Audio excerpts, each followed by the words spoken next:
Steve Tananbaum sitting opposite me now, one of the first guests we are talking to this morning, founder and CIO of Goldentree Asset Management, credit fund.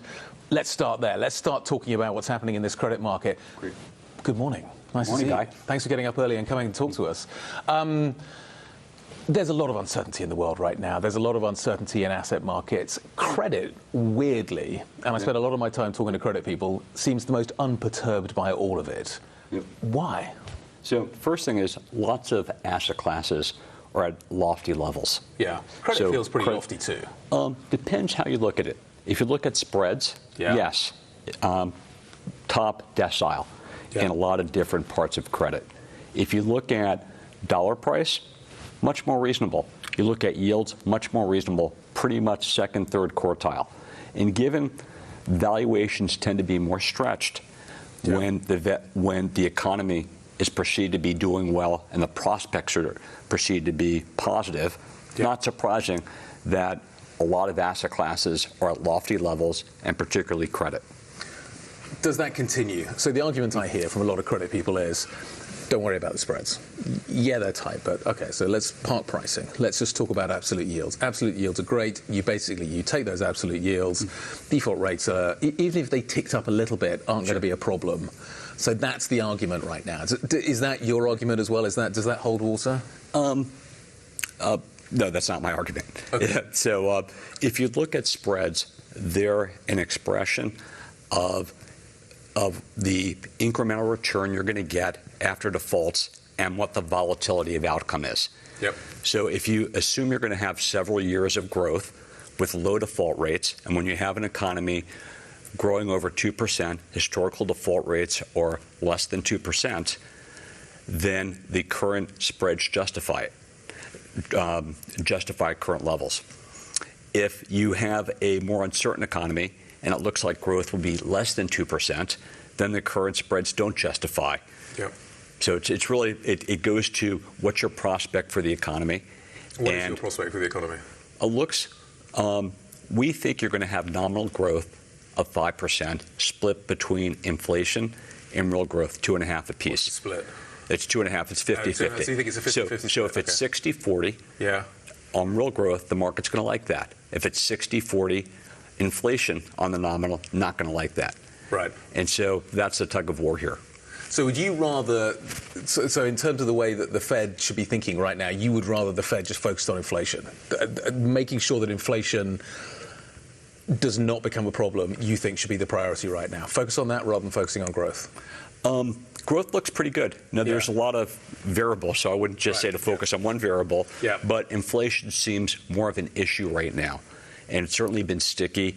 And if you take the tug of war on information, it looks like it has more of a stable to upward bias with the most recent reports. Where's the risk? Okay, so let's assume we get higher for longer, given what you just said, higher for longer from the Fed. Let's say they don't cut from here, and the risk is maybe to the upside.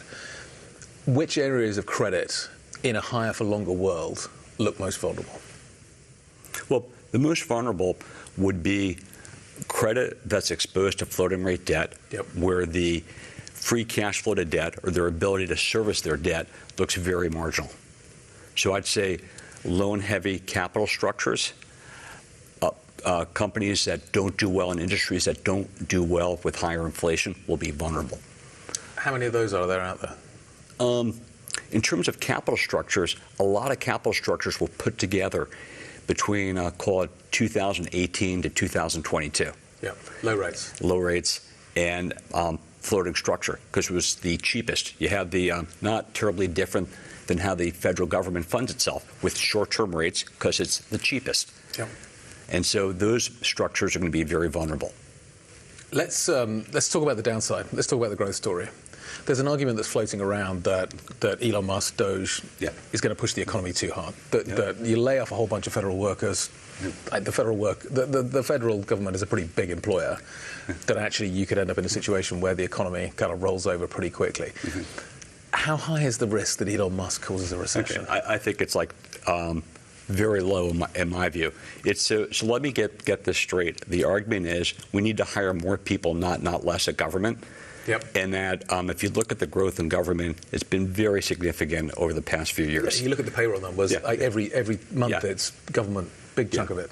Yeah. So it's I think it's a argument doesn't hold water with me. In fact, to me, you're going to have a reallocation of resources from inefficient bureaucratic government to different parts of the economy. And if anything, that's going to solve or certainly address a tighter labor market. It'll be slow moving, so it will not be instantaneous, but you have a better prospect for that than we've cut too much from a bloated government. That doesn't seem at this point to really be a credible argument to me. All right, so the recession risk in your mind at the moment is very low. In February of 2025, it's low. Things change, but at this point, it looks like the economy is doing well. So just to wrap this all up, you seem pretty confident. You seem comfortable with pricing. You seem pretty comfortable. I understand pricing. I wouldn't say I'm comfortable with pricing, but I understand it. Okay. So what would make you uncomfortable? Okay. So the question I'm really asking is how the market at the moment feels like it's confident, but the veneer of confidence feels like it could be quite thin. Is that the right way? So, on what you're saying is the market feels toppy. Yes, it feels toppy. Okay? Yes, it feels toppy. But it's also from where we've come from. Yeah. We've had significant tightening recently in the credit markets and material improvement in performance in the equity markets over the last year. So we've come from so we've done well, and this is a consolidation phase. There's also a lot going on with the new administration. And on the one hand, they're trying to do different things against policies that haven't worked. Whether the new policies will be enacted and whether they work, time will tell. But right now, probably the biggest risk is inflation. And that's what we see hurting markets. And in terms of valuations, would I be surprised with a correction? Absolutely not. Okay. I think we've got it all covered. Steve, great to see you. Thanks for stopping by to see us this morning. We really appreciate it. Steve Tananbaum joining us here at Dubai at the Bank of America Global Conference.